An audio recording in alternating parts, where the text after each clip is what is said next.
Hello, everyone. Welcome to the Secondary Heroes podcast. It's time for the finale of Loki, Season 1, Episode 6, For All Time, Always. This is your host, Trevor, and joining me as usual is... Hey, guys, it's Prague. Some have called me a conqueror. This is DeLorean Wolfgang. And we have a special guest this week. Hi, I'm Michelle. Awesome. That does not sound like Josh. That could be because I'm a variant. Keeping on theme with the show, this was take 3 as well, so that's even better. So let's get to the show. No spoilers. Welcome on board, Michelle. Thank you. Be prepared to get talked over by myself and sometimes Prague. Josh won't talk over you. No, that would be impressive. That would be. All right, so should we get into it? You want to give us an update on no spoilers? How do people know that we're doing no spoilers? Awesome. So hopefully you've been watching Secondary Heroes at some point in some time or listening somewhere. We start off the show without any spoiler telling us our opinions on Loki. Hopefully you've been following along with Loki all the way to this finale. Then we're going to spoil the show extensively. And then we're going to talk about the future of the MCU in Phase 4 and how this show set up everything. But before we get there, Michelle, why are you on the podcast? Why am I on the podcast? Because you asked me to be. Okay. Nice. Solid. Love it. Because I like Marvel. We've been watching Loki together. Okay. Cool. Yeah. Why do people care about your opinion? Why do people care about my opinion? I like the hard-hitting questions. You guys just do a show together. I'll watch. This is great. All right, Barbara. I don't know. Trevor, why do you care about my opinion? On the spot. Good Lord. Are you guys already married? Like, when did I miss the wedding? Oh, I love this. I don't know. Cool. Yeah, I don't know. I have a female perspective on Marvel and the MCU. I've been a huge Marvel fan since the first Iron Man movie. We had a really extensive Marvel talk that one time in Vegas for like 3 hours. I like fandom and fandom culture in general. So nice. Perfect. In the right place. Yes, that's what we're looking for. Knowledgeable folks. So, for all time, always. I just want to say, if anyone says this is the way or any kind of Mandalorian reference or anything else, if you don't say for all time, always, you can stop talking. This is it now. Okay, this is the new one. Can I keep saying Baby Yoda? Sure. Okay. Very cool.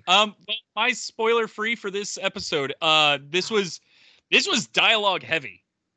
Like a lot of it was going. It looked like there was going to be action, but then it would turn into dialogue, which turned into tongues as knives because they were shooting daggers out of their mouths. Everybody was. It was fantastic. Very good dialogue throughout this whole episode, which left and.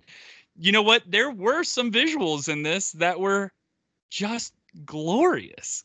I really enjoyed this. Now that I think back about it, I'm like, this was pretty rad. Yeah, this whole series, this was a great wrap up. And for me being the type of guy who loves action and loves action-packed punching, kicking, knives, and all that BS, I don't know if any kind of action could have topped what they did because this was so good. Anyways, I'll leave it at that. Wow. Oh, wow. I'll go next, I guess. So my spoiler-free review is that I think that I keep saying like, what's going to be my favorite episode? I still think that the last episodes will end up being probably my favorite just because it was so quirky and weird. But this one was probably the best of the series. And to your point, Alex, it was the dialogue. And I think the reason why the dialogue worked is because of I'm not going to spoil it, but the actor saying a lot of the lines was amazing. Like one of the best performances we've seen in Marvel to date. And it really worked. It worked really well with all the themes and setting up stuff and explaining things. And it was very exposition heavy, but it didn't feel that way. It didn't feel like a chore having to listen to all this exposition. You know, it was so fun and fascinating. And there was some action, and the action was actually pretty decent. It was fun. I would say like the set designs were brilliant. I really enjoyed the set designs. I even chose a picture for those of you watching on YouTube. You can see it behind me. This whole scene was great. Yeah, overall, I think that they concluded the series in the way that I like series to conclude. And that is the end of my spoiler-free review. Cool. That's right. You wanna Nice. go first? You can go first. So, if you guys listened to last week, I had a hot take, and this one I'm going to take it a step further. First of all, I want to say this show stuck the landing. I was so worried. Can it stick the landing? Because it's amazing to do All stuff. worried, But yeah.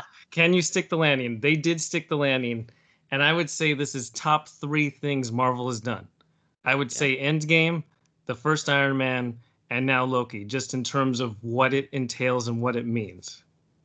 Like, I Isn't love that a lot crazy? of stuff that's not in there, but in terms of just how much they did and everything, right there. Isn't that bonkers to say? Like, who would have thought that Loki would be in your top 3 of Marvel things? Like, Loki, of Right. all characters, this guy. It's because they screwed him up for so long. They finally got him right. They did something with him, you know? Well, they spent He's time not- with him. Yeah. Well, we spent time with him before, but it felt like it was always so one-sided. Like, you know, he's supposed to be this mischievous, like, character of duality, not just the Yeah, bad he's guy. not just the one-note villain. Yeah, and like they played that up too much. So it was nice to see him evolve. And Michelle, what was your take? Doesn't Doesn't have to be a hot one, but That's okay. I'm not too good with hot takes, I don't think. That's more his job. I really liked it. I think considering all the speculation that came out after the last episode, that it still surprised me in a lot of ways how they introduced certain characters and how they still managed to sneak some twists in there that people didn't really, personally, I didn't really see coming. And I agree, it definitely made me care more about Loki as a character overall. I remember when they announced this series, I was like, maybe I'll watch it. I don't really care about Loki. And here we are talking about how it's probably one of the greatest things Marvel's ever done. Definitely the greatest Disney Plus show they've done. But I guess that's not a very Low bar. not a high bar to cross. someone didn't watch Imagineering. Well, okay, I mean, well, I meant I'm Marvel just kidding. Disney Yes, Plus I'm series. joking. that's funny. All Yeah, right, let's get I to would the agree with you guys about the set design and the acting and the dialogue. And it was all just very on point. And I think when the last 2 shows have been disappointing in their finales, that this was just refreshing. All said. Yeah, I'm with that. And on that note, you can check us out over on crossthestreamsmedia.com for links to all of our social medias. That's Twitter, Facebook, Instagram, etc. You can also listen to every one of our episodes on the site, as well as leave us a review, which please do. Even more exciting, you can leave a voicemail. We want your hot takes on the show. We want to hear what your thoughts are. What can we do better? Shoot, tell us. Curse at us. I don't care. I love listening to it. Anyways, you can also check out some of our other sister shows from the Movie Gap, 3 Beers and a Mic, the Dan Aykroyd podcast, The Dorksman, and so much more. They add shows all the time. At least every time I go on there, it seems to be a new show on there. Anyways, all of that is on crossthestreamsmedia.com. If you don't want to go to crossthestreamsmedia.com, we are on every social media network at Secondary Heroes. Also on YouTube, you can watch us and see our very beautiful faces. That's right. And while you're on YouTube, make sure to hit that like, that subscribe, that bell so you know exactly when all of our episodes are released. Because all of this is free for you and it's priceless to us. Baby. Well said. I just want to say real quick to all of our fans and listeners out there, thank you so much for letting our tweet go viral this week. We talked about choosing like other Lokis, and that was amazing to see that trend on Twitter. So thank you to everyone who helped us do that. We really like you guys a lot. Loki. And now we're waiting for Lacoste to come out with a shirt where there's little horns on their alligator. There are some other ones available. Check it out. I need the official. But the official, yes, it would be fun to see that. It'd be kind of fun to see them actually do that and do a crossover with Marvel. So all right. It's spoiler time. Hopefully, if you're listening, you have seen this entire series. If you haven't, go watch the series, then listen to our podcast. If you have, let's continue right along. So, first off, did you like how Loki at the end decided to talk to that senator guy and he said, "You guys, you got to be better," and then he just flew away? Wait, is that the wrong show? Right? I don't think I saw that part. Do better. Bye. Work here's done. I don't have a plan for you, but nothing like a good Falcon and Winter Soldier reference. Never gets old. Never gets old.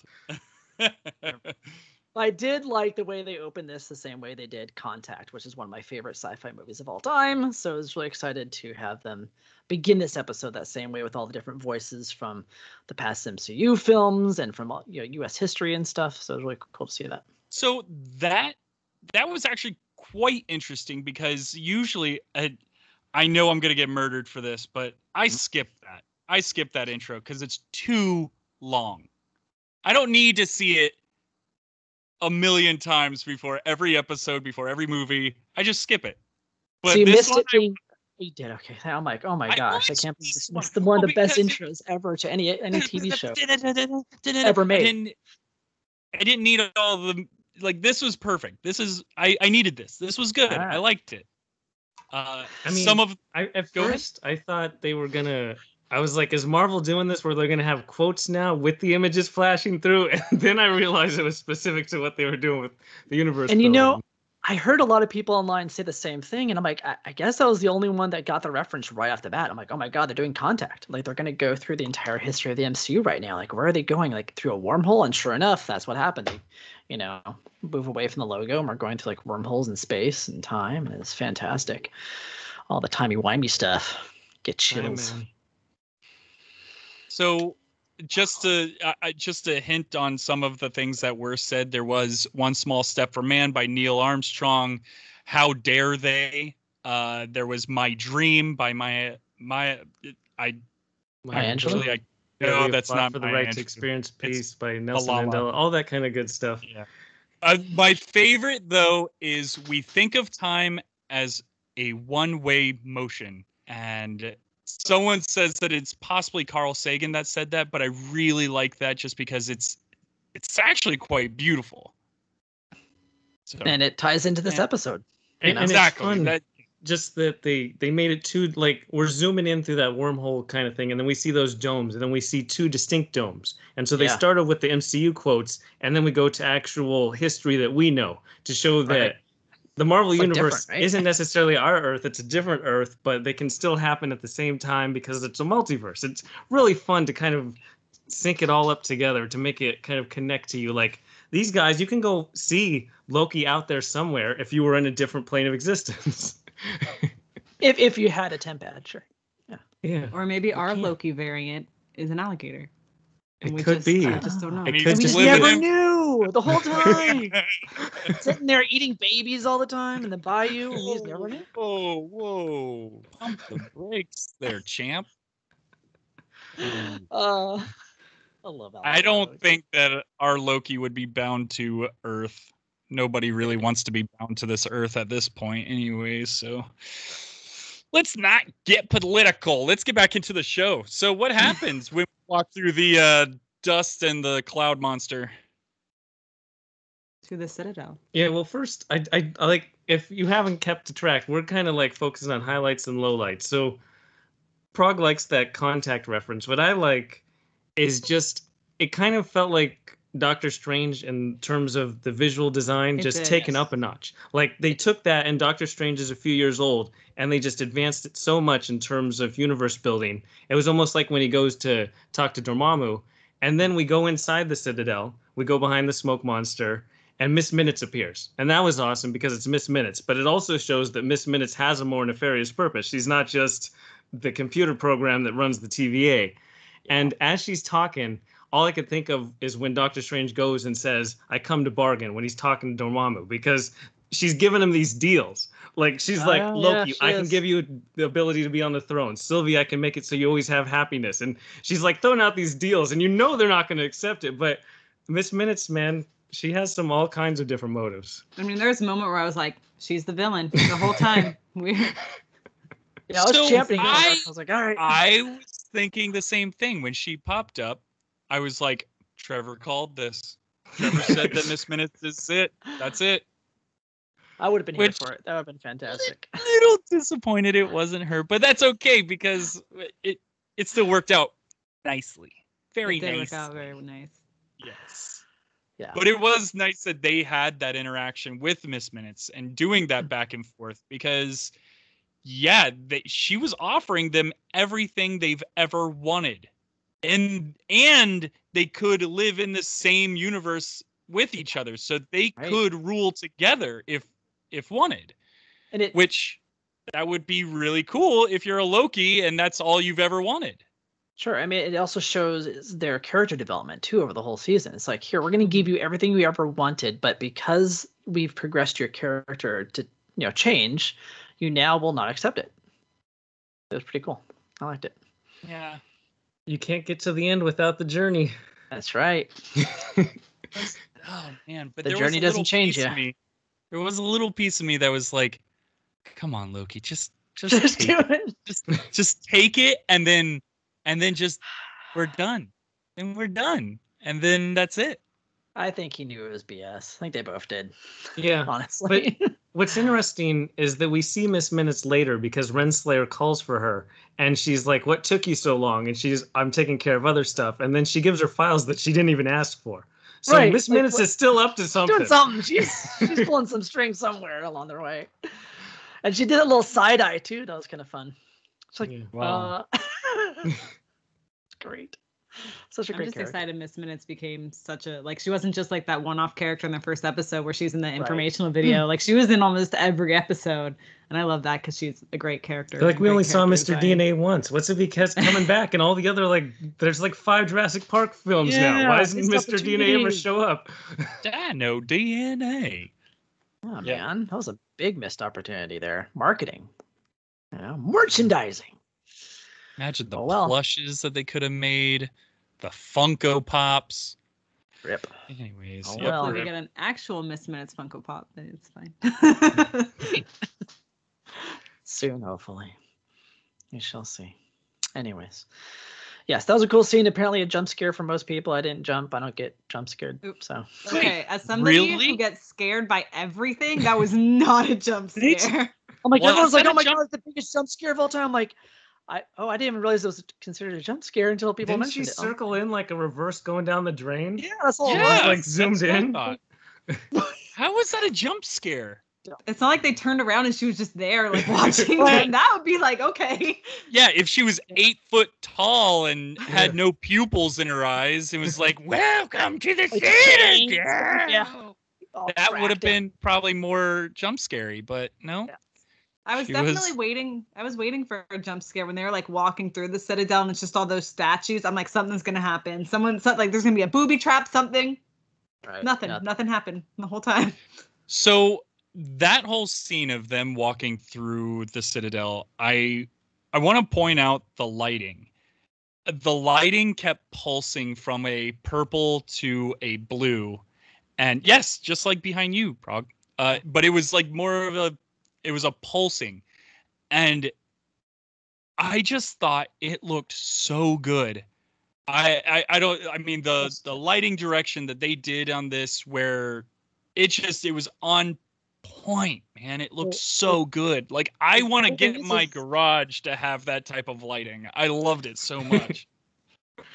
The cool thing is that they knew the lighting. The people who were doing lighting knew that the dome, the top of the dome, had a glass ceiling. So you're gonna see the pulsating of the timeline, and that's what that was. So it's like, instead of just having it be like whatever ambient or flames or something, like they took into account the fact that this top tower, I guess, had glass ceiling on it. So And they just played it up. the whole set decoration to have all like the gold fissures of how it's all smashed together. It really they like are almost fluorescent based on the lighting itself. And Right. when they're on Lamentus, it felt kind of dull. Like it has this whole purple tone, but it still felt CGI. It felt dull. This one felt like it was actually there. Like I Right. don't know what the difference was, but it seems like way better, way different than when they were on Lamentus. I'm sure they were on a full complete soundstage for this versus the the volume, which is probably what they were using for the last one. So it just looked better. I mean, this reminded me a lot of Saruman the White's castle from Lord of the Rings. That has that Yes. same kind of vibe. That like black does. marble, like the way they shot it too is really nice. Disney-fied a bit, but I liked it. Yeah. Well, and then to jump on top of the timeline looked fantastic too. When they showed a wide angle of the entire thing and how the timeline was kind of put together, that was beautiful. And it also really gave you an idea of kind of how everything sticks together. I don't know. It was because right once everything goes askew, you start seeing those lines start shooting off and turn spider webbing everywhere. Seeing it as that nice tight tube was so cool. I don't know. It just looked so neat. That being said, there was nothing prettier than at the end when the timeline was like breaking apart. It was just webbed across the entire sky. That was gorgeous. That was so pretty. Well, and how quickly it webbed. Yeah. Dude, he was gone for like 30 seconds and it was just like complete Yep, chaos. like free will. Woo! Free will, exactly. Let's go. That was great. What a dilemma to be put in. It's like, do you cause war or do you allow free will? It's like one of my favorite dilemmas that Marvel has given us yet to date. Well, it reminds me a lot of Loki's quote from the first Avengers movie, like freedom is humanity's great lie. Like, and in this, that really showed that. Like, I was hoping, I was like, take the deal. Take the deal. I was like, do not do this. Take the deal. That's what I kept saying too. Because he was offering sweet deals. Oh, wait. He who is still surviving. What is his title? He who remains. We haven't really mentioned him yet, but he offers a later. That's a sweet big deal. topic. Actually, we probably should just jump into that. Maybe, yeah. Yeah, I mean, he was an absolute highlight. Shout out to Jonathan Majors. He What an actor. did amazing acting. Like, if you haven't seen him, you can watch Lovecraft Country. B-15 in this show and Jonathan Majors, they're both in Lovecraft Country. Do a great job acting, great concept in that. They just kind of get bogged down in the details. But he does just such a great job.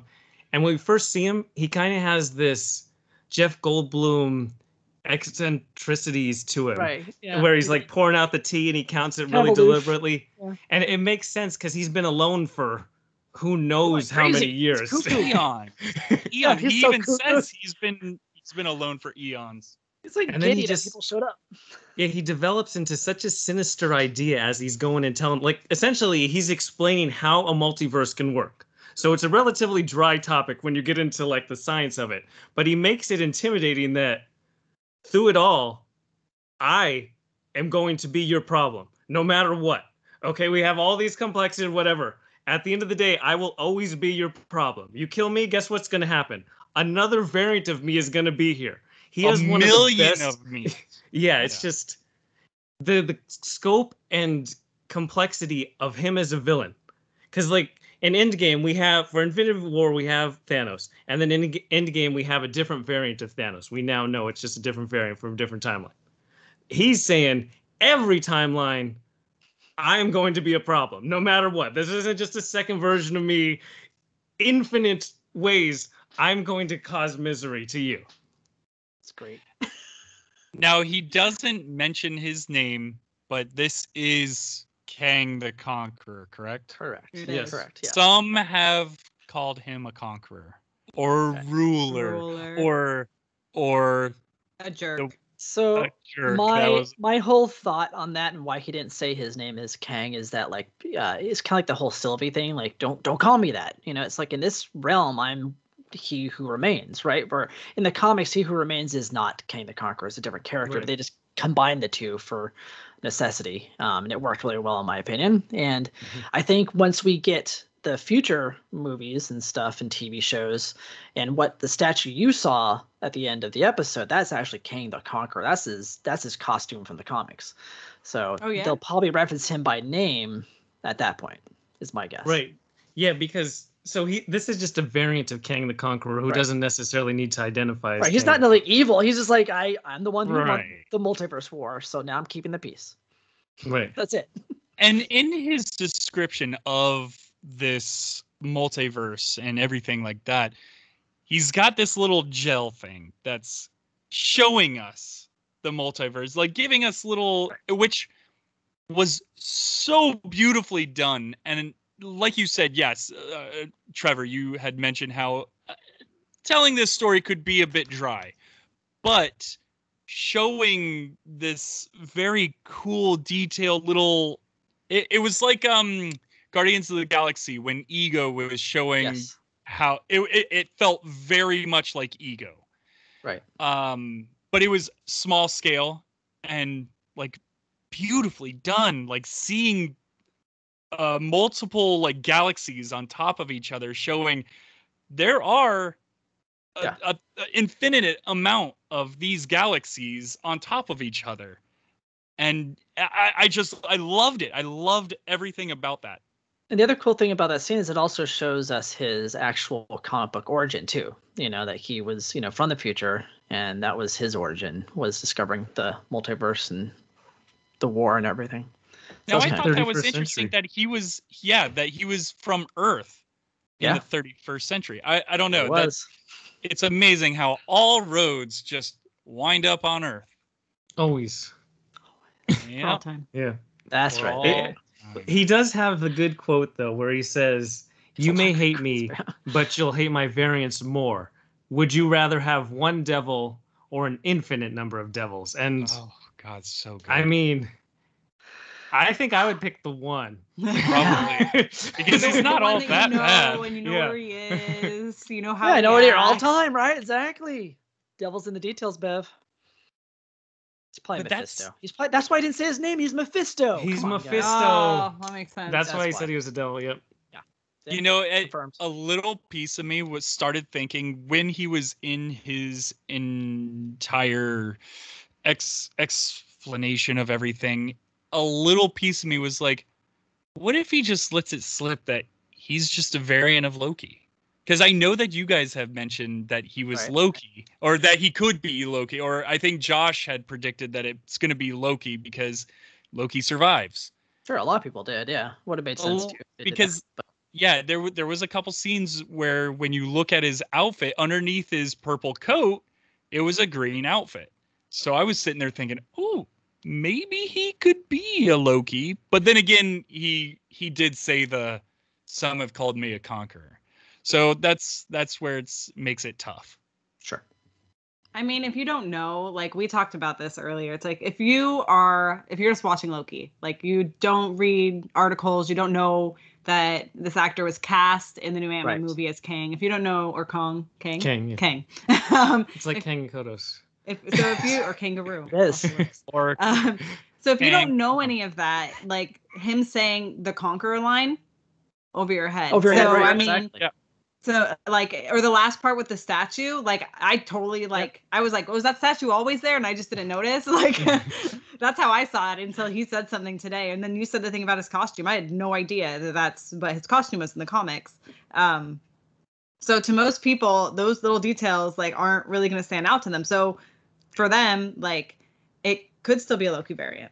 Right. So could be anybody. Exactly. That's the question that I saw today. Does it ruin the show that they introduced a whole nother character? Like, so within the context of the MCU, you can tell that he's going to play a bigger role. He's already part of Ant-Man 3, Quantumanium, all that kind of stuff. But say you don't watch the other movies. You went to Disney Plus and you're like Loki, and you watch this Loki show from episode 1 to 6. Does it make no sense? And is it like just complete out of the blue, or do they just dismiss that target or potential market, and so it doesn't matter what those people think? Like if you took the show, like say it was like Dark or whatever show, it was a standalone 6-episode series, does it make any sense at all him being the bad guy? Right, I First off, getcha. everybody who's playing bingo, mark off dark on your bingo scores. Always. For all time. This is the way. I mean, for all time. God. Oh boy, Ah, Alex. shoot! I wasn't supposed to Onto say. something new. Ah. Trevor, good point. I do like that. I don't really care, honestly. I think it works well because I think that he is so similar a character, like his variant at least in this episode, that he's so much like a Loki that it kind of fit the narrative in my opinion. I don't know. It worked for me. And it is interesting though, because Kevin Feige did say that people don't need to watch the TV shows, and I think he was lying about that. I think That's totally like if you Like- go into Ant-Man and you never watched Loki, Yeah, like what? they're not going to do this exposition again in Ant-Man, I don't think. Maybe, but no, I don't think so. In a 2-hour movie, they're not going to waste 30 minutes. Oh, so it's a stacked universe. And I mean, if the variant in Ant-Man is King the Conqueror, he doesn't give a shit. You did it. It's okay. Nice. He doesn't care. He's just gonna do whatever his plan is. Like he doesn't care about explaining to the heroes what the multiverse is. Mhm. So Well, that's interesting too, because his ultimate goal, at least this variant, is he's kind of weeded out civilization, and he found that Loki's, at least that's what he says, could take over his role. Yeah. So this is very similar to the Clone Wars storyline when they go to Mortis, where they have an actual entity that is the light side and the dark side. And the actual father, he's going to pass away. And he wants Anakin, who's strong enough in the Force, to be able to control the light and the dark side, to take his role. So essentially, that's what he wants. He wants these two Lokis to take over his role to manage the timelines. Whether you trust him or not, believe it, he could be lying, Sylvie thinks he's lying, whatever. Right. That's a Doesn't matter, really that's what he- interesting. How does he come to these two Lokis? Is that because he's been following, like he tells him, I've paved the path for you to get here. There's a specific reason he chose these two characters, so it does fit, I guess, within the overarching narrative. Yeah, I think it does. the other argument is I can't see anybody just going on Disney Plus and being like, "Oh, Loki! I haven't seen any Marvel movies, but I'll watch that." Like, it's not like it's Captain America or Iron Man or any of the big name heroes. It's Loki. Like, if you haven't watched, I heard good things about this. Yeah, it's like, I can't. I just can't imagine somebody just be like, "I'll watch that," like completely out of the blue. But I don't think that Kevin Feige or Disney or them care because they made so much money off of this, and they will. So to them, there's like whatever. But yes, that's a fair point. You can't just watch this show as it is. Like, you have to watch everything else. So it's the way it is. The kind of the way things are now. In a way. I'm like trying to figure that out. Yeah, because I mean, honestly, I if it wasn't for this podcast, I would have had no idea that was Kang the Conqueror. So I would have been that normal person who would have been watching this going just in question marks all over the place. I mean, like I said, it's because of this podcast that I really know so much about comics anymore. I don't think it matters that he is Kang the Conqueror yet. For this story, he's the guy who's behind the curtain who controlled Eliathus, and he's the one that the Lokis are after, the one that Sylvie thinks ruined her life, and that he created the TVA. And honestly, he created the TV in the comics, so it doesn't really matter so far. It doesn't matter yet that he's Kang the Conqueror. Nailed it. Nail on the head. Right there. Yeah, the only way it matters really is that he warned them. He's like, if you take one dictator down, something worse is going to take its place. Like, that's the most he said, is that whole thing about how they had peace at first between the multiverses and the different versions of himself. But as with humankind, someone wanted to conquer. So, yeah. Oh, I love it. Yeah, I think it was great. That's because that's exactly what would happen in real life. Yeah. I don't think peace times would last all that long. Yeah. I think it would immediately go into war. Yeah, I gotta get rid of my lesser versions, right? Can't have them running around. Oh no, anyway. My lesser versions be hot. So, would you date your variant? No. No. Loki already proved that he would. He made out with himself. Yeah, that was narcissistic. Very on brand for Loki. It was very on brand. Yeah. And of course, Sylvie did it as a means to an end. So it was to with make him Sylvie, vulnerable. what side are you on in the decision making? For me right now, I feel like Sylvie did the Star-Lord choice where she totally let did the her Star-Lord emotions get the choice. best of her, and it messed up the entire logical thing. Like, they could have got Thanos right in Infinity War, would have saved a whole bunch of time and a whole movie and everything. So Yep, yeah, that's exactly what she did. and she has, like, is there any one who thinks that she made a good decision? Well, unless you are going to enjoy the idea of a multiverse, Well, the But no, multiverse was there. I know. I'm just saying the branching of it, and yeah. I just feel like she had this whole plan, and she never thought, well, what happens after? Like, and that's the whole thing with vengeance is people that have plans based on vengeance, they never think about, well, once my vengeance is completed, then what? Yep. Like, she doesn't have purpose. Do now. I feel good now that? Yeah. So this dead. fixed everything. Check. Now I can be happy. Yeah. Well, and that's the cool thing. Fell to is the ground. She's such a good actor that after she did stab the Conqueror, you could see it in her face, like, yeah. Well, what now? Crud. Yeah. I just like, yeah. like, I mean, and you see her just break down. Like, I have no purpose now. Like, that's the way I took it. That was her glorious purpose. She did it. Now what? That was it. Yeah. Yeah. And then also shout out to He Who Remains. Awesome death scene. To tell somebody when they kill you, I'll see you soon, and wink. Great. That is a way to die. The way he said it too is he was choking to death. I was like, So I mean, on the topic of He Who Remains, he was just a wonderful villain. Like, I love villains that are charismatic, like to the point where you're like, I really like this guy. Like, I really like him. I want to listen to what he has to say. Like, but that's the thing is, like, when you're looking at him, he doesn't come off as a villain. When I was like listening to him, yeah, I was like, how is this supposed to be a villain? He's not taking free will away. Nobody outside of this knows that they don't have free will. Does that make you know what I mean? So why would it even matter? I know. He's charismatic, but a lot of villains in our own time. Villains. Very charismatic. Mm-hmm. Not to name names, but there are very charismatic people that are very evil. So Hitler. I was not going to say names, but yes, but Hitler. We can just go with him. That's easy. I know your other comparisons, but that one, everybody's pretty universal on his thoughts. Yes, it works for a villain. And Majors gave a heck of a. I can't wait to see him in every movie and TV show ever from here on out. Well, I mean, just think of him playing Kang. Right. He gets to play multiple versions of himself. I know. That's why I'm excited. That's a completely different acting role. It's just so much potential. Yeah, and I know he's gonna love it too because he had so much fun. You could tell doing this. Yeah. So yeah, the future looks bright. It does.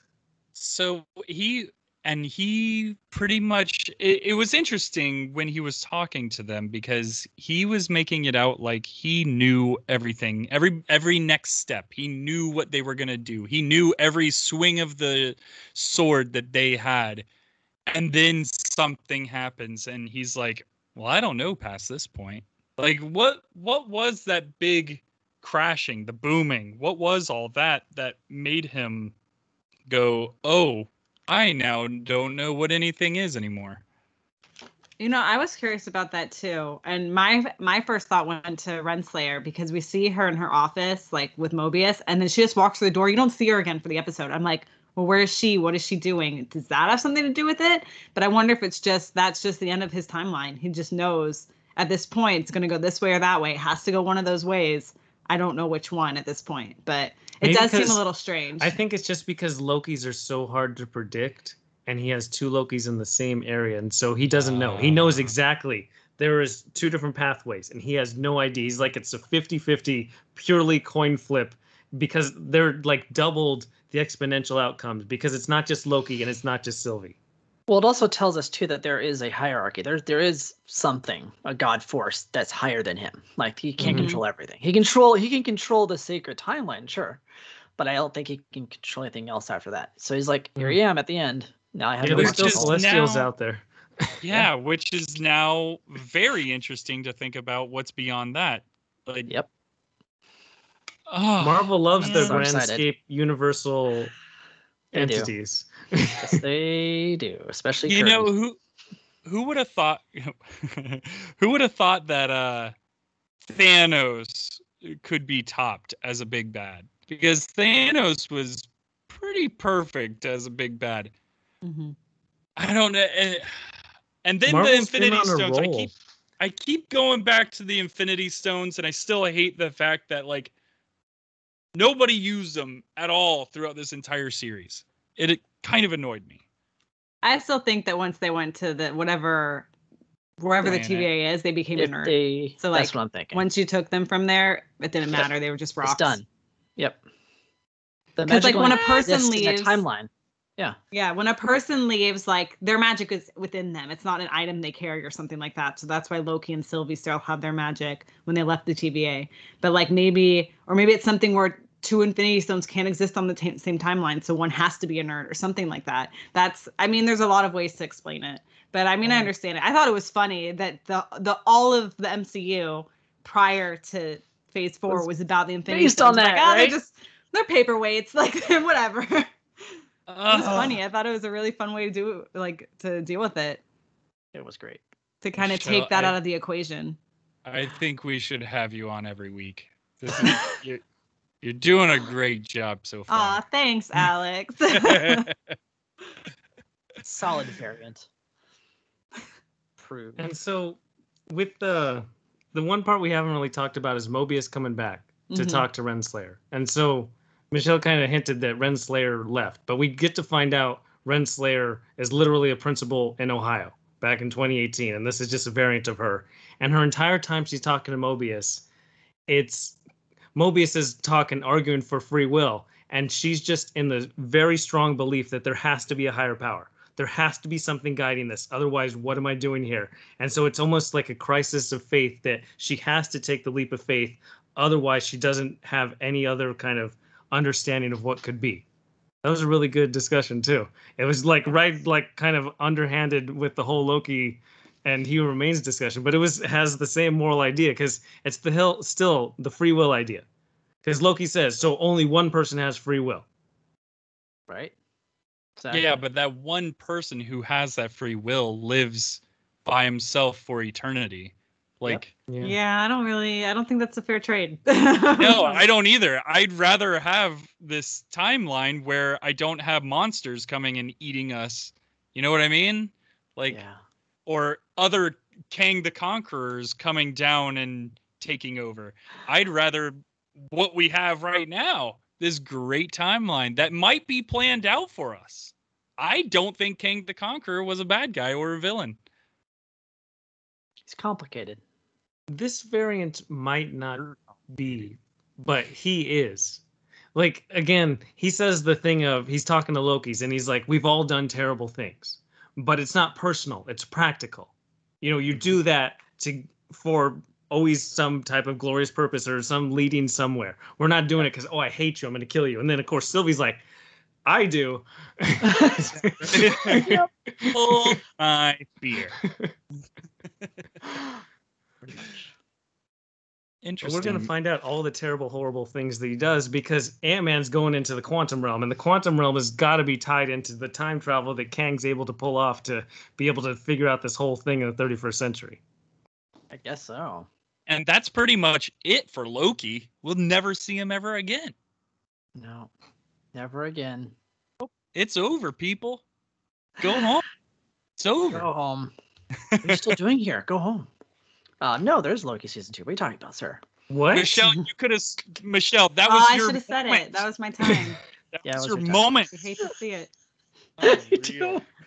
Set it up. Honestly, for it you was a little so well. disappointing that it got to the after credit scene and that was it. I was like, that's it? Season 2? That was it. I was like, so what? upset with that. That was probably the most. Okay, I had two disappointing parts of this episode. One, the reveal of season 2 and how they did it. I didn't like that was after credit scene, but I get why they would make it an after credit scene. My second gripe with this episode, Mobius never got on a jet ski. Right? Like, how badly do we want that guy to be on a jet ski? Like, But there's a season 2, so it That's might what still. season 2. That's all that it is. It's Alligator I- Loki, Miss Minutes, and Yes, that'd be Mobius great. on a jet ski. We're in That's the bayou. Just by cruising. season It's all 2, adventure. I'll already have forgotten. Wrangling That's snake. what I'm worried about. Like right now, after like this whole episode, I'm on like the edge of my seat. My mind's going wild of like, what are they gonna do? What does this mean? How does this connect? And now I'm like, Ant-Man's not coming out till like 2023. Like today, I'm super excited for the Oh, next yeah. Ant-Man. I'm more excited for Ant-Man than anything else Marvel is doing, and I don't know if I'll have that in 2 years. Right. Exactly. Can't keep this up. Well, I think the next season of Loki will definitely be out before the next Ant-Man, Probably. for sure. So it's just Probably have to be. like normal TV. You just gotta wait. Yeah. We're all spoiled. We don't have to deal with that anymore. You go back and watch a show that came out in 2005, and all 6 seasons are available. I know it's nice. I'm on the last season of OC right now. Oh, wow. Did they change writers or what? Because it is now garbage. It's always garbage. What? No, Who said it that? was. It's fun. Actually, the funny thing is, I watched Loki, which was all about, multi-universes and all this stuff. And then I go to bed and I put on the OC, and the episode of OC that I watched was an alternate universe in which 2 characters didn't exist in the timeline, I remember. and they have to fix the timeline by putting certain people together again. And I'm like, didn't I just see this on Loki? It's See? crazy if you go back and watch like other TV shows, how many of them have an alternate timeline episode like that. Yes. So, a lot. I like it's funny to think because I really do believe the MCU and Loki are popularizing the idea of multiverse. Although I think Rick and Spider. Morty. Okay, Well, well, Spider-Verse definitely Spider-Verse helped. definitely. Well, I haven't seen Rick and Morty. I know. So, but- but it's on our list. We're gonna watch it. Okay, don't worry. You're lucky you get to watch it all at one time. Have you seen Game of Thrones? You know, I saw the first 4 seasons, and then It happens. No, come on. and Not then the finale expected. happened, and everyone, it doesn't really drive you to finish it. Fair. You hate to see it. It's just one of those shows where, unfortunately, it's like How I Met Your Mother. It had a really bad season finale, and now there's no Okay. reason to go watch it. No, that's fair. Hold on. Don't you dare talk bad about How I Met Your Mother. Except for the finale. Listen, Yes, I agree It's with that. good up until the finale, and the finale ruins the whole show because when you It go really back does. and watch It it makes now, me not you're want like, to watch it again. Well, you I'm know like, that this is they pointless. filmed My life. that. All of this They is filmed pointless. that all in the first season. I know, and it's stupid. Update your Because they- freaking scripts. They couldn't update it because the kids were like 20 years older. Well, then they should have thought better. They should have filmed like several endings, or at least not wasted an entire season on freaking Barney and Robin, and just be like. I was like, Ladies and "Thanks, gentlemen, thanks this for is your investing How me." I Met Your How I Mother Met Your Mother podcast. podcast. Welcome Sorry. aboard. Here we go. I have a lot of strong feelings about How I Met Your Mother ended. Some hot This takes. episode's gonna be legend. Wait for it, dairy. That's right. Let's start using that again. Remember when people did that back in 2010? All right. Anyways, Loki. Is there anything else you wanted to say about this episode? Because I have comic references, and then I have a discussion of what's going to happen next. The only other thing I could think to talk about was I like how B-15 was introducing the rest of the TVA to like the lie of the TVA. Like that she Well, took them. right. They're like, why would they chase her then? And they're like, look. And it's like, that's the best way to show them because she can't Yeah. champ people like Sylvie Show 'em. can. I was Yeah. like, I just thought that was such a cool way to go about toppling the TVA from the inside out. So good. Chase me into this room. Why? Here. Surprise. Wake That up. was so good. And then I love that God, what's her name? The principal? The judge, Renslayer? whatever. Yeah, Renslayer? Renslayer. I love Ramona that or she's something. standing there like, who are you people and why are you in my school? Right? I just loved the whole like, because we see both sides. We see her as a judge for the most part, being like this, hard, thick-skinned, tough lady, and then Right. we see her as a principal, like, hey, whoa, why are there people in uniform in my school? What are you doing here? I don't know. It's just kind of nice to see her as a regular person. Mm-hmm. And then Renslayer, she does have the good line where she tells Mobius, "You're no danger to me," and he's like, "Oh, really?" And then he gets knocked on the ground. He's like, Oh, "You were so right." It's like, well,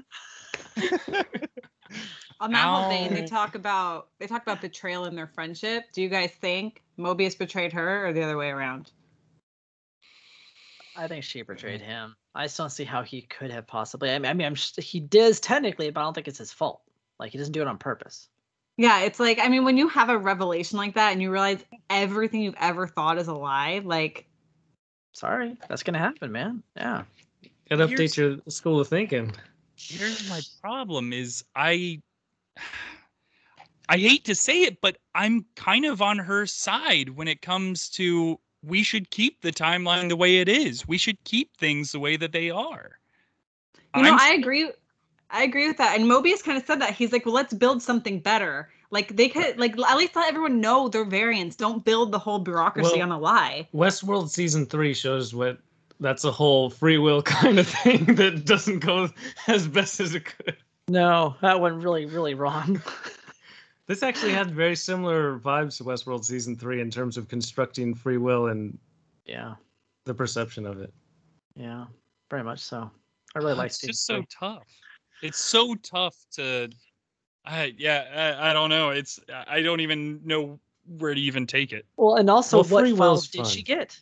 Like, did she get files on free will? Like, did she get what was her files that she was given by Miss Minutes that made her want to pursue this path?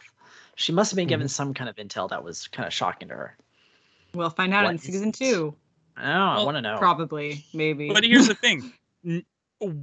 Yeah. So Kang the Conqueror's killed. Mhm. Loki goes back to the TVA. Everything's changed. Nobody knows who Loki is now. Even Mobius, who's standing there going, "Who are you? Well, Why are you not only yelling at me?" that, take that up a notch.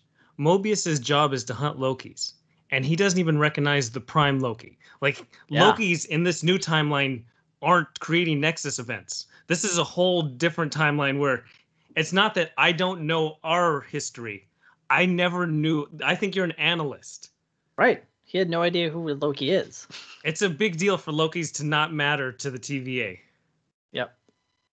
But now that makes me think, where did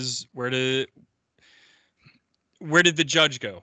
I mean, does that even matter anymore? Because now this timeline I is think it totally matters. different. I mean, now there's a like different judge timeline. I don't know if it meant. Right. Well, yeah, Side Did she down. create her own Nexus event by leaving? exactly. Unless So that was now always we're supposed to looking- happen. Yeah. Well, not anymore. Except it was after the point where he didn't know what was going to happen. But they were Right. at the end of time. So everything else before that. Well, it's weird. The TVA is really weird because I thought it was outside of time. So that it wasn't actually in the timeline. Right. So we were that's why told when this. when they came back to it and things were different, I'm like, but That can't how? Yeah, the It's TVA because is there's the one outside. timeline, but there's another timeline now. So there's different timelines that exist now. There's like a bajillion other timelines. Yeah. there. Oh There God, did is. we just find a plot hole? No, it's not a plot hole. It's No, just no, they're no. lying to everybody in the TVA. Yes. I thought we Yeah, found I guess some that's true. plot hole. That's fair. Oh, we're outside of time, but that's Right. just the lie that Kang told everybody to keep them like they're doing So- some awesome, glorious purpose. Something I just thought of is it's possible that before Kang the Conqueror dies, being killed by Sylvie, maybe he gave Miss Minutes the files to give to Renslayer to go to this alternate version TVA and give them the files on Kang the Conqueror so that he could rise up and develop this new, timeline Mhm. TVA. That's my guess. Well, it's really interesting because He Who Remains isn't specifically Kang, and he's Right. been the guy behind the curtain specifically.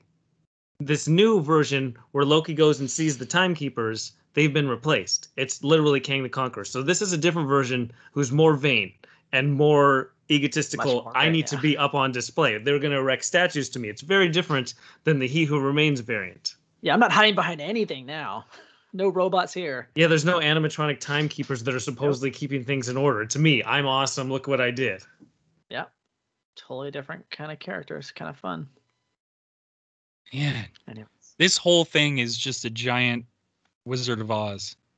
I know. Isn't it great? Yeah, with some Planet of the Apes thrown in. It's pretty cool. Yeah. It's cool. It's Very nice. I will say I did think of another little gripe with the episode before this one. How come everything that was being thrown into that Nexus time, whatever? How come it was all Earth? The void, yes. How come it was all Earth stuff? You know, Which you there- saw Was boats, it all Earth stuff? There was some non-Earth stuff in there. Not many, but there were some. probably a UFO from 1945 that they found on Earth. Yeah, there you go. So that I looked at that and I kept There thinking, was a lot of predominant Earth stuff. Yeah. it's all Earth stuff. Come on. Well, was maybe on all all- the other planets they follow the rules. That's fair. Yeah. Earth does like to mess things up. Or maybe there's, I don't know. I don't know. The Lokis are from Unless there's Asgard. different voids. That's possible too. But Ah, does that yeah. mean there's an Alliath on every void? Yes. Maybe. Because the Citadel obviously wasn't in the void. Right. It's a Like it different, was- separate entity. Yeah. So it's outside of time. It's possible. Oh, That could be see, Earth's this is- void. But then I don't they wanna were think too taken much. because they were pruned from the TVA and they ended up on Earth's void. I don't know. It's weird. It's very It strange. is. I like it though. I like these discussions. Just one more thing before we dive into the future. Just a little tidbit for those of you excited for Fantastic Four. If you are, I don't really care either way. But the character of Kang the Conqueror is a descendant of Reed Richards. So just put that in your hat and think about it. Not necessarily. As of right now in the comics, Nathaniel I know. Richards Yeah. is not I know. 100%. And that was actually part of the But- future talk, Prague. Oh wait, we've got a whole nother section. I to led right discuss into it. now. That's your segue. There you All go. right, segue Segue. away. Right. So, I mean, Kang the Conqueror is connected to everything. That's what's fun. So there's the Council of Cross-Time Kangs. And so that's super fun. Just the idea of that these variant Kangs are working together, and there's also different entities that have defeated Kangs in their respective timelines. They all go to this council and they meet together to kind of oversee things. And so with that, there's also an interdimensional council of Reeds, where Reed Richards does the same exact thing in a Fantastic Four run, where he's like Kang, except he doesn't conquer things. He tries to fix things in the multiverse until there's one Reed Richards that thinks he's better and smarter than all the rest of it. But the fun part is that it's called the Interdimensional Council of Reeds, which sounds a lot like the Interdimensional Council of Ricks. And Ant-Man 3 is written by one of the Rick and Morty writers. Just like So- the show. There's going to be heavy influence on a whole kind of interdimensional council, I think. So Ant-Man 3, it comes from Peyton Reed, who's wanted to do a Fantastic Four film before the original or the remake in 2002 came out. He's been like on track. And now that there's an MCU one, he's like all in on doing a Fantastic Four thing. And to Prague's point, Nathaniel Richards is Reed Richards' father, who is a time traveler. And Kang the Conqueror has used that, at least, pen name in his existence at one time. So put that in your hat. Chew on it for a bit. Oh man. Oh. My Sorry. brain hurts now. Thank you. Because Kang has close ties to Doctor Doom and Reed Richards, but also another of Kang's egos is Rama Tut, which he once tried to make in Saba Nur, who becomes Apocalypse, who is the first mutant. So Kang has direct ties to the Fantastic Four and to mutants, and he oversees the timeline, which means they could have existed, and he could have pruned them, defeated them, removed them from the timeline and existence however he'd like to, and now they can come back in from a multiverse. He's literally going to be the bridge for everything they're doing. Yep. And I'm excited. What? Oh, super excited. What? Not only that, Oh. what's even better is that he's the Oh, main wait. villain in Ant-Man There's more. 3. Yep. And Prague has pitched this multiple times on the show, that the Young Avengers are coming.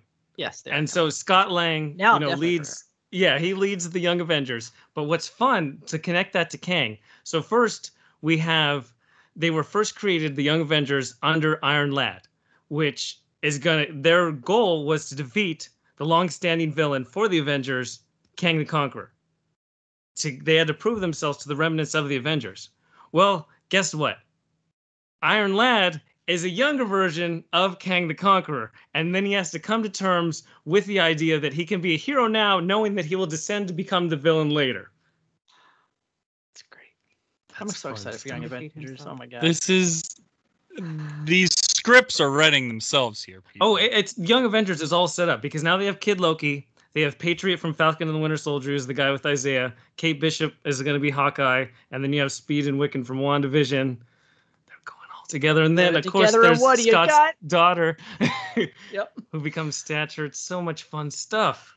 That's why I'm so excited. Like, I didn't really know what it meant for Ant-Man 3 until I started going down this rabbit hole of what Kang the Conqueror is connected to in the comics.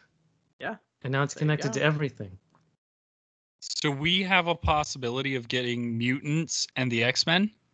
Yes. Yes. I mean, he's there already was said that whole picture, right, that Hugh Jackman posted. Oh, yeah. With Kevin Feige. Huge Jackman? Yeah. Yes. Huge Jackman. Huge Jackman is a great actor. I wish I knew Yes. his real name. But also, Kang also appears in Avengers Bad joke. Forever, where he pulls Avengers from different eras and timelines together. Which I'm totally down for. I Like, they mean- can literally bring every character back that they've killed. You could even Forever. just Much have at them this as point. cameos. You could Yeah. just have, like, Chris Evans show up for like 5 minutes to connect to What am I Falcon. doing here? And have a truck hit him. Yeah.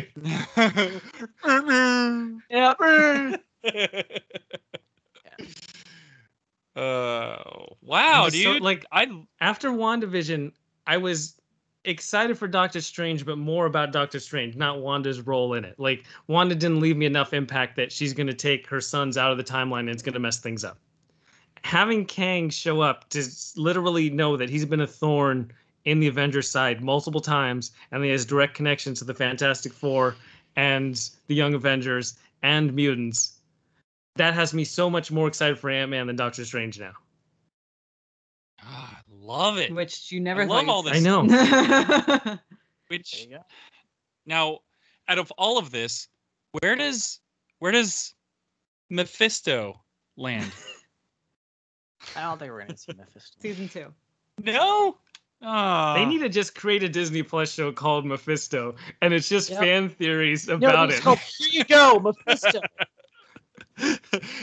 And then at the end, it just a little title card saying, "You happy now? Shut up." He'll be in the What If series. Yes, exactly. He'll What be if the in stork WandaVision in it one- was Mephisto? Yeah, right. Yes. Then Yeah, this- people will like that way more than what we got, and then they're like, "Well, this sucks. Now we don't get any more of this." True. But now that What If is coming right after what Loki did, it makes Yeah, it you makes wonder so much sense. if the What If series, they're not just what ifs. It's literally these things happened in different timelines. Could be. Fun. That does make it a little more enjoyable to think about. It does. And then before we round out, I do want to mention two comic connections. The first is in 1964, Avengers number 8, we're first introduced to Kang the Conqueror, and he's casually laying down in midair. When Sylvie goes to stab him and he teleports for the first time, he ends up laying in the exact same pose of when we first see him. And then in 1976's Thor number 246, Thor and Jane Foster enter the Citadel at the end of the time, and they meet He Who Remains, and they have the discussion. One wants to destroy him, and the other one wants to listen to what he says. So it's the same exact storyline, just with different characters. Marvel, as the MCU, is doing a really good job with taking characters, taking familiar story beats, and making it fit what they're currently doing with their narrative. Yeah. I mean, the stories Yeah. are there. Why change it? Just change the characters and scenarios, maybe. But you have the story. And they've done that in the past. I mean, they did it And works well. with Ego from. I know that I mentioned Guardians of the Galaxy earlier, but Ego from Guardians of the Galaxy, that was a mashup of a couple different villains. Yeah. Yeah, well, it always works out, in my opinion. Yeah. And then one of the best sequences I was reading about all the times Kang appears. So Captain America comes across him, and he comes across different eras of him. So he talks to regular Kang, he talks to Iron Lad, and he talks to Immortus. And he explains how allowing so many people to die in order to save so many more is still immoral because you're still letting all these people die. And he goes on this whole inspirational speech, and Kang responds with, No one here cares. That's how you respond. You know, Cap goes on these long, stupid speeches. Stupid No Cap. one here cares. Get hit by a truck, buddy. Wow, dude, you really want Cap to die. He already Just don't care did. about him. I know, right? Old age. Well, he's living on the moon or something like Allegedly. that. That's yeah, right. they never That's really talk about what happened to Cap, or he's just like really old. very strange. I love that we keep going back to that show. Always. I'll go back to that show one last time. Oh. I didn't think about this before, but Kurt Russell is in the MCU and his son is in the MCU. Yeah. Amazing. Very cool. In two totally different Or films, that's Ego's other son that isn't Peter Quill. He's John Walker. That would be fun. Oh, bring Ego back. Bring Kurt Russell back, man. I love that guy. He's great. Okay. Maybe he'll be in the done with quantum that. realm. Everything's in the quantum realm, and that's why Ant-Man 3 is so exciting. Right back around to Ant-Man 3. Always, dude. I'm all in on Ant-Man Ant-Man 3. 3. Quantum Black of Widow, Solace. not too interested. I still haven't seen it. Eternals, I don't really... Shang-Chi looks fun, but I don't know if there's big, grand scope things to it. I'm worried excited about for that one both now. just because I remember when they announced Guardians and I was like, meh, and it ended up being one of the most fun Marvel movies to see. And it was just, absolutely. it was so much better than everyone anticipated it to be. So I'm excited for Eternals and for Shang-Chi. So, All right. Well, Black Widow, I've heard nothing but good things. Not that that's making me any excited to see it. 'cause The problem is I'm could just... care I'm less. caught up in the big picture now for Marvel. Right. and Right, Black why go Widow's backwards? in the past. Yeah. And she's just small scale. They're ruining Taskmaster. That's my only takeaway from Black Widow from the trailers. I love go. Taskmaster. He's great. I think the problem with Black Widow for myself is there's nothing all that special about it. She doesn't have a superpower. but When she you go can to the end of time of people controlling the entire timelines and they're using green magic to appear and teleport and stuff, getting your gun out and shooting people. does nothing for me. No, it does Yes, nothing. exactly. When the I've seen it entire a million audience times. knows that you're going to die like later on. That's Like, just it a doesn't- variant of her. It's okay. that would at least make the movie more interesting, like to watch.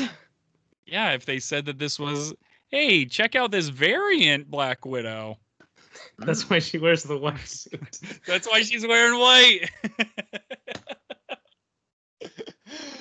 So that's Loki. Watch it if you haven't. If you've made it this far, that makes no sense because hopefully you aren't listening. But I might rewatch Loki. Wow, high praise. I from know you. I don't rewatch anything. You don't Never. rewatch anything. That's incredible. High praise. High praise. And now everyone reach out to us at Secondary Heroes. What should we talk about next? I'm worried. Oh, we didn't even think about that. Should Now we have to discuss that. They will just no. They will decide our fate.